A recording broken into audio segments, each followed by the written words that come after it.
శ్రీ సమర్థ రామదాస విజయము అధ్యాయం 5. ఓం గం గణపతయే నమః. ఓం శ్రీ సరస్వత్యై నమః. ఓం శ్రీ గురుదత్తాత్రేయాయ నమః. శ్రీరామ జయ రామ జయ జయ రామ. శ్రీదత్తతత్వం. నిత్యానందుల వారిట్లు చెప్పసాగిరి.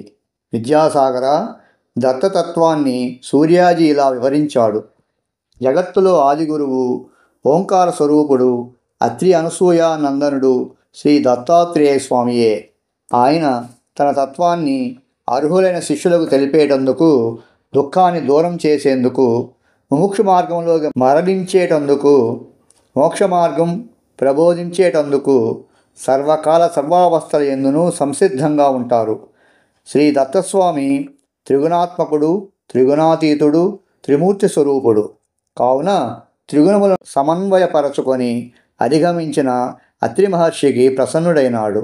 ఆయన కోరిక ప్రకారం భువిలో అనసూయ గర్భమందు ఉద్భవించి దత్తాత్రేయుడనే నామాన్ని స్వీకరించాడు. శ్రీదత్తుని లీలలు దేవతలకు, మునులకు కూడా అంతుచిక్కనివి. కానీ ఆ జగద్గురుడు సాధకులపై ప్రీతితో తన తత్వాన్ని తెలిపే సద్గురువుగా భూమిపై మానవ రూపములో అవతరిస్తాడు. ఆయనే శిష్యుడిగా అవతరించి గురుతత్వాన్ని, శిష్య లక్షణాలను వెలుగులోకి, అనగా అందరికీ అందుబాటులోనికి తీసుకొస్తాడు. ఆది నుండి ఈ గురు శిష్య పరంపర అనే సత్సాంప్రదాయము ద్వారానే ఆత్మవిద్య వెలుగులోకి వస్తున్నది.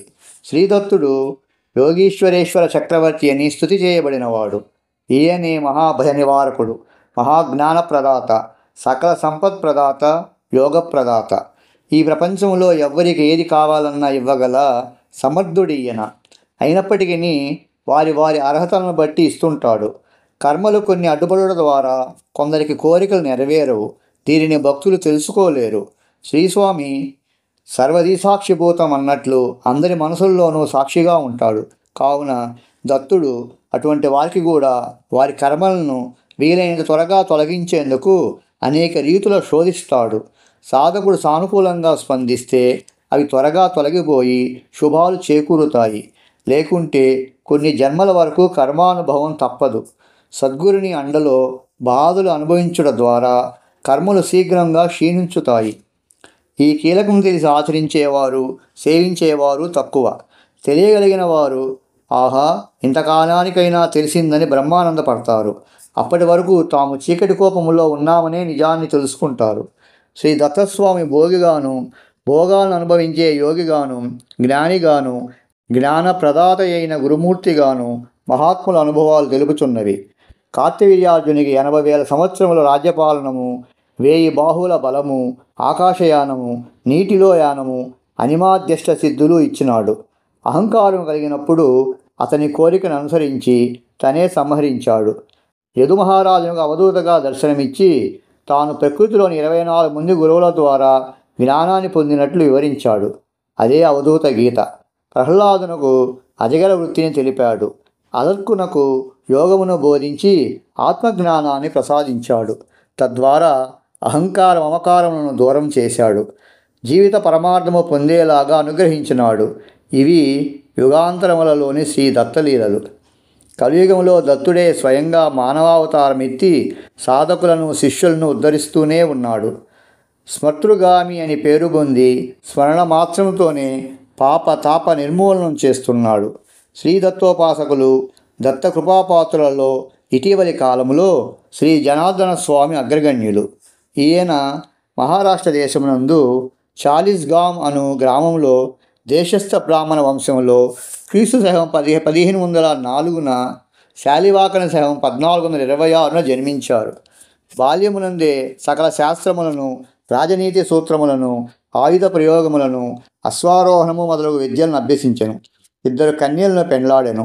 కానీ కొంతకాలంలో ఆయనలో విరక్తిభావం కలిగెను. దీనికి కారణము ఒక మహనీయుని దర్శనము.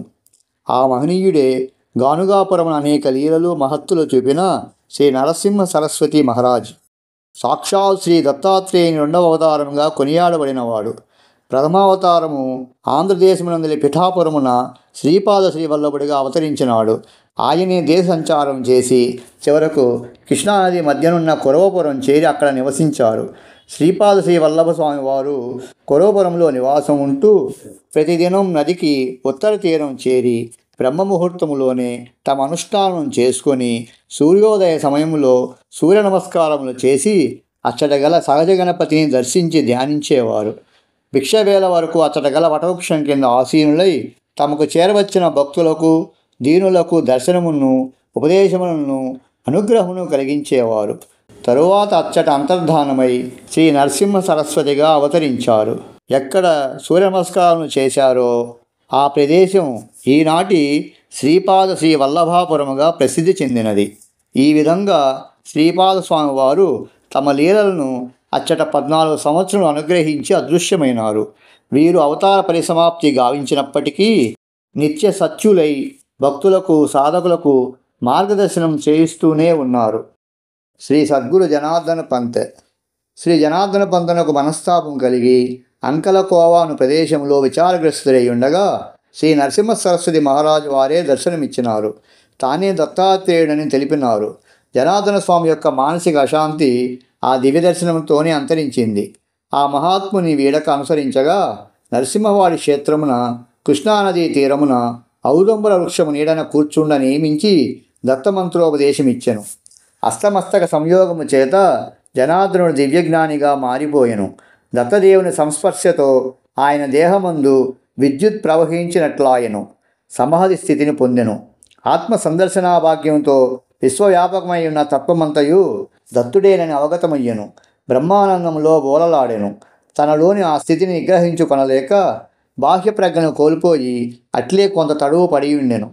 అప్పుడు సద్గురుడు తన కృపాకటాక్ష వీక్షణములను అతనిపై ప్రసరింపజేసి చిరునవ్వులు చిందించుచు జనార్దనుని సాధారణ స్థితికి తీసుకుని వచ్చెను. అతని తనువు మనసులలోని పారవస్యతకు క్రమస్థితిని అందించి ఇట్లనెను. నాయనా, ఆత్మజ్ఞానివైనావు, కృతార్థుడవైనావు, కానీ నీకు చాలా కర్తవ్యం ఉన్నది. దీనిని చాకచక్యముగా నిర్వహించవలెను. మహోన్నతమైన జ్ఞానము కలిగి నిరతిశయ ఆనందం ఎల్లప్పుడూ అనుభవించుచు మనుగడ సాగించుము. నా ఆశీర్వాదము కృప నీకెల్లప్పుడూ లభించును అని పలికి దత్తస్వామి అనగా నరసింహ సరస్వతి యోగి స్వామివారు అంతర్ధానమయ్యెను. జనార్దనులు అచ్చటనే కొంతకాలము తపోనిష్టలో నుండెను. శ్రీ గురుని ఆజ్ఞానుసారము తిరిగి చాలిస్గాం చేరుకొని కుటుంబ సభ్యులను కలిసెను. శ్రీ దత్తకృప యోగమును భోగమును ఇవ్వగలదనుటకు వీరి జీవితమే నిదర్శనము. జనార్దన్ పంత్ కుటుంబ సభ్యులతో కలిసి గ్రామంలో నివసిస్తూ తన నిత్య కర్మానుష్ఠానమును ఆధ్యాత్మిక సాధనను అత్యంత శ్రద్ధతో నిర్వర్తిస్తూ ఉండేవాడు. సద్గోష్ఠులు, సత్సంగములు, సంకీర్తనలతో ఆ గృహము విరాజిల్లుచుండేది. జనార్దన పంత్ శౌర్య సాహసములు కలిగినవాడు. బాల్యమందే అశ్వారోహణము, ఖడ్గ విద్య, ధనుర్విద్యలలో ప్రావీణ్యుడైనాడు. అతడనేక పండితుల వద్ద శాస్త్రములను అభ్యసించినాడు. రాజనీతిలో అతడికతడే సాటి అని పేరుగాంచినాడు. ఇతని సద్గుణ సౌరభం క్రమక్రమంగా ఆనాటి ప్రభువైన నిజాం షాహీకి చేరినది. వారు ఆ విషయాన్ని నిర్ధారించుకొనుటకై గూఢచారులను పంపి జనార్దనుని నిత్యకర్మలను, జ్ఞాన విశేషాలను తెలుసుకొని ఆనందమంది వారికి స్వయంగా ఆహ్వానము పంపి ఒక దుర్గానికి అధిపతిని చేసినారు. అదే దేవగిరి దుర్గం, ఇప్పటి దౌలతాబాద్. జనార్దన పంత్ ఒక శుభముహూర్తాన దుర్గానికి కుటుంబ సమేతంగా చేరుకొని ప్రవేశ పూజలు, వాస్తుహోమాది క్రమములు శాస్త్రబద్ధంగా పండితుల చేత చేయించి నివసింపసాగినాడు. ఇతని ఆధిపత్యములో సైనికులందరూ చక్కదిద్దబడినారు. వారి వారి బాధ్యతలను, కర్తవ్య నిర్వహణను పాటిస్తూ దుర్గరక్షణ విధిలో నిమగ్నులైనారు. జనార్దన పంత్ యొక్క వాక్చాతుర్యము, శాసనములను అమలు చేయే పద్ధతులకు ప్రజలు కూడా ముగ్ధులై పన్నులు తమంతట తామే చెల్లించే స్థితికి వచ్చినారు. ఉద్యోగులకు జీతపత్యములు సకాలములో ముట్టుచుండెను. ఎప్పటికప్పుడు దుర్గములోని విశేషములు నిజాం షాహీకి నివేదిక ముట్టుచుండేది. జనార్దన పంత్ ఎడల నిజాం షాహీకి అత్యంత గౌరవ ప్రపత్తులు కలిగినవి. ఎందుకనగా దేవగిరి యందు అంతకుముందు అంతఃకలములు శత్రువుల దాడికి దోహదకారిగా ఉండేవి. శాసన విరుద్ధ చర్యలకు ఆ దుర్గము ఆలవాలంగా ఉండేది. ఆ కారణంగానే రాజు జనార్దనుని శౌర్య సాహసములకు సంప్రీతుడై దుర్గాధిపతిని చేశాడు. రాజనీతి చతురత చేత దుర్గరక్షణ సునాయాసముగా చేయుచున్నాడని తెలిసి మరింత సంతోషించేవాడు. జనార్దన స్వామి జనార్దన స్వామి కర్తవ్యనిష్టను భగవన్నిష్టను సమానముగా నిర్వర్తించుచు అందరినీ సమముగా ప్రేమించుచు రాజకార్య నిర్వహణలో ఏమాత్రము ఏమరకుండా మెలుగుచుండేవాడు. గొప్ప రాజకార్య నిపుణుడని, శత్రువుల గుండెలో నిద్రిస్తున్నాడని, వారి పేరు వింటేనే దుర్గం వైపు శత్రువులెవరూ తలెత్తి చూడరని చెప్పుకునేవారు. అందరూ మనస్ఫూర్తిగా తమ విధులను నిర్వర్తించుచుండా అంతటను శాంతి భద్రతను నెలకొని సుఖానుభూతిని చవిచూసిరి. వ్యవసాయము వాణిజ్యము సక్రమ పద్ధతిలో సాగెను. దేవగిరి పైన ఉన్న ధారేశ్వరమునందు జనార్దనుని దర్బారు నడిపేవారు. రాజకార్యములతో పాటు పురాణ పఠనములు జరిపించేవారు. జ్ఞానేశ్వర మహారాజ్ వారు రచించిన జ్ఞానేశ్వరి అనగా భగవద్గీత మరియు అమృతానుభవమును వారికి నిత్యపారాయణ గ్రంథములు. అప్పుడప్పుడు ఆయన అశ్వమెక్కి నిర్జన పర్వత గుహా ప్రాంతమునకు వెళ్ళేవారు. ఆ ప్రదేశమే సూర్యకుంజ. తపస్సుకు అనుకూలమైనది. అచ్చట ప్రకృతి సౌందర్యం శోభాయమానంగా ఉండేది. పెద్ద పర్వతములు సెలయేరులతో, సుందరమైన కొలనులతో, వివిధ రకముల పక్షులతో నిండి ఉండేది. అచ్చట పంతుగారికి మానవ రూపంలో శ్రీ దత్తాత్రేయ స్వామివారు సాక్షాత్కరించేవారు. వారక్కడ అనేక ఆధ్యాత్మిక చర్చలు జరిపేవారు.